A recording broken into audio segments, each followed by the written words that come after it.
Welcome to the Untrapped Podcast, where we're motivated and inspired about success, small business, and personal development. And now, Keith Kalfas. Running a landscaping business is really freaking hard.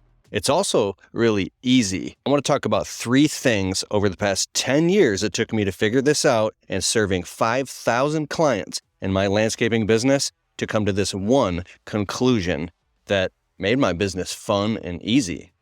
Here it is. We'll start with step 1. The amount of, especially if you're just getting started, the amount of fuel it takes to get the plane off the ground and get it profitable and get a ton of clients, especially if you want to go full time and maybe leave a job. Maybe you might have a family to feed, a mortgage, payments. This is serious. So every waking moment, aside from, of course, spending time with your family and putting your creator first, every moment, even while you're working, should also be spent consuming audiobooks and podcasts around the green industry, topics of learning how to do sales and market and close jobs and how to communicate with clients. Like, consume tons of information and audiobooks every minute that you're not selling an actual job about how to close more jobs at higher ticket prices, how to get better at your craft. What you should not do is consume a whole bunch of random content about, like, how to grow your YouTube channel, how to make money in stocks, a bunch of videos about Elon Musk and Tesla, even though that's completely awesome, going to Mars, crazy, just all types. There's so much unlimited information that's not making you more money and making you better at your landscaping business right now, and it's going to cost you a fortune. You can make so much money in the landscaping business if you get really hyper-focused and accept that it's really hard.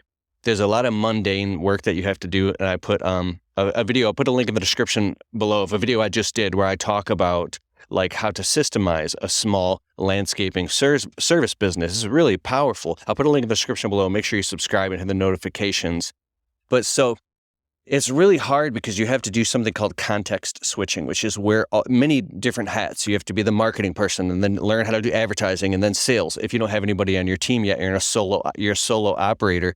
Or maybe you have 1 to 3 employees, then you have to learn how to hire and train employees, how to do the administrative tasks of the business. And we'll get deep into that. But the reason I say it's hard is because the self-confidence and worthiness issues you go through and not knowing what to charge, how to be confident around clients. Have you actually done this type of work before? So you get in where you fit in. It takes time. But here's a huge tip I learned. Don't make the same mistakes twice. I've actually had to go look in the mirror and say, don't ever do that ever again, ever. Something stupid. You'll learn the mistakes. And when you make these mistakes in your landscaping business, don't resist them and stick your head in the sand. Take full responsibility, fall on your sword, and eat the mistake, no matter how painful it is, and eat it, right? That way you'll learn through pain and suffering, and then that's how you get better. Some of the most successful landscaping business owners I know, they've made the most mistakes and they faced all their mistakes and they finally get to a point where they got all that ironed out and their business is systematized and now they just crush it over and over and over and over and they make a lot of money. Running a landscaping business. The second thing I want to say, it's actually really easy. Check this out. I had this epiphany. A lawn and landscaping business, unless you're doing like big luxury outdoor living spaces with pools and spas, and just high-end stuff that requires you having to like subcontract out and have electricians come in and all different types of people where you're now becoming a general contractor and you have a marketing process. That's very skilled. But just doing maintenance and cutting grass is a low barrier to entry business model that doesn't take a whole lot of skill. You could really rise to the top by just having integrity, but it's easy because this is like a training wheels business. If you ever find yourself getting too stressed out in your landscaping business to the point where you're like losing sleep and you're so freaked out, you're like, wait a second, I'm running a landscaping business and a lawn care business. Now, it's very important that you take care of your customers and that can be stressful. But what I'm saying is you have to tell yourself, this is gold right here. I'm stressing out over this simple simple service business. If I can't figure this out, how am I ever going to grow a multiple 6 or 7 figure business? So Tim Ferriss asked a powerful question, the author of the 4-Hour Workweek. What would this look like if it were easy? Instantly, you can take a lot of the problems you're overwhelming about and go, boom, which leads me to my third final conclusion. It took me 10 years and 5,000 clients to figure this out. Hey, my friend, it's Keith Kalfas. Listen, if you ever secretly dreamed of maybe starting your own YouTube channel or podcast, or you have a message in your heart that you want to share with the world, like you've been working, you're building your business, or you've built your business, and maybe you want to give back. Maybe you have some advice you want to share with other people. I'm coming out with a brand new program soon here, and this is a secret. I've wanted to do this for some time now. And I'm actually coming out with a whole bunch of new programs, but this one specifically is near and dear to my heart because I spent years putting out YouTube videos for free. This podcast I started right here in 2014, talking into my phone. We just crossed 800,000 downloads. We got 85 million views online. I went like $100,000 in the hole. Not actual cold hard cash, maybe like, I don't know, 30, 40 grand in cash, but opportunity cost and the time, over 100 grand in the hole, building my audience or whatever you call it, just doing this. This is my passion. And so at some point, I never wanted to do this, but I had to monetize my message. I had to find a way to make income doing it. And here's why. Even though I didn't like doing that, because you hear me promoting stuff and selling my online courses and all that, the money sustains the message. So if you have a message you want to share with the world, I'm coming out with a program in the future called the Influencer Blueprint. All these things I'm excited about. I'm still talking about all the landscaping stuff, of course, but this new program coming out soon is called Monetize Your Message. And I have a completely free email series with a downloadable workbook. This is totally free that you can download to learn the many multiple ways that you can actually monetize your message so you can generate an income from your passion and from your calling by serving a higher purpose as well. So anyways, open up your browser. This is kind of long, but type in keithkalfas.com/multiple ways. MULTIPLEWAYS. keithkalfas.com/multiple ways. Hit enter.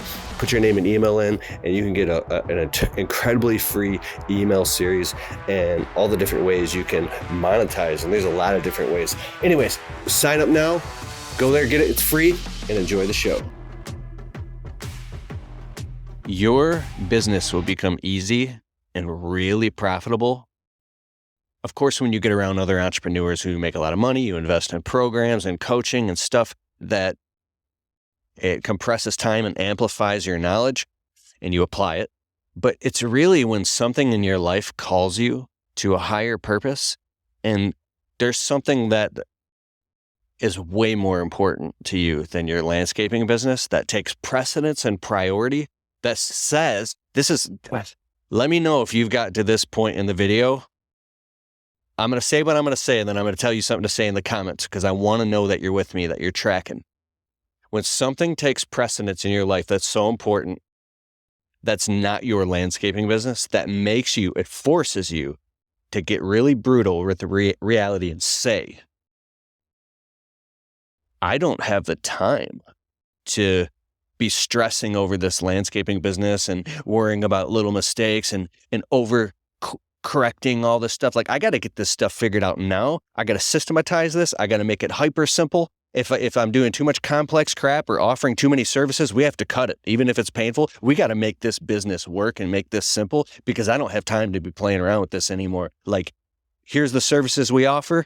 Here's all the services we don't offer, period. Here's my minimum price to do anything. Don't like it, period. I don't have enough leads coming in. We're gonna cough up the money on marketing and advertising. And if that doesn't work, like with an agency, we're gonna bring it in-house. We're just gonna do whatever we have to do to make this thing work, and we're gonna make it work now. We're gonna get really serious about how we run this business because we don't have time to mess around anymore. You've been through the pain and suffering in your business. It's time to put out the fires, and stop co-creating the problems and just get the dang thing handled and make and get really serious and make it profitable and just be done with it already. Stop crying about your business because It's not like this whole thing that you're in. It's this whole paradigm you're trapped in, like you're in the aquarium of your business at some point, and it takes something being more important than your landscaping business or more pressing that you go and you get out of it. This is like NLP. You break this blood-brain barrier, like you break the fourth wall, and then your business becomes something that's objectified. You're no longer trapped in it. It's just something that you interface with and something that you do. It just becomes a tool. It becomes a means to an end. You obviously take care of your clients and you care and you have love in your heart and all those good things, right? If it just becomes purely transactional to you, it's not a good idea when you're taking care of customers or clients, or you should hire a salesperson or an office manager, somebody who talks to the customers, because if you don't care, it's just going to show you have to care. There's the cutest little bird. I can't flip the camera around. I love birds. I've loved birds my whole life. I actually want to get one of those cockatoo birds or like an African gray parrot. But it's a huge commitment, so probably not going to get one. But anyways, so that was random. When you can look at your business and it's this completely objectified thing where it's not attached to you emotionally anymore, where it sucks all your... I've been crouching this whole time because the camera, and I could just go like this, where it's not sucking your life energy and attached to your entire nervous system. It's this thing that... And I think what makes that happen is you've been through so many scenarios and things that you thought were nightmares, and you faced them and you get through them. At some point, you just iron those things out. You're just like, we've been through all this stuff before. There's no point in getting stressed. We always get it done. We know what to expect. This is the business that we run. This is what it is. And then when you can see things for what they are and you don't over-dramify them or under-dramify them, you stay in the sweet spot. And you can learn about all the stuff I'm talking about, keithkalfas.com/resources. If you're new in the business, I have a free 3-video series, keithkalfas.com/landscaping series. Hey, I hope you liked the show. And if you like the Untrapped podcast and you get value from it, can you please take a minute and go over to Spotify and leave it a well-worded positive 5-star review? It helps boost the rankings on Spotify so the show can get to more people. Therefore, these messages can get out to more people and inspire more people so then they can go out and start their small businesses and crush it and get to the next level. It's a huge deal. All right, I'll see you in the next show.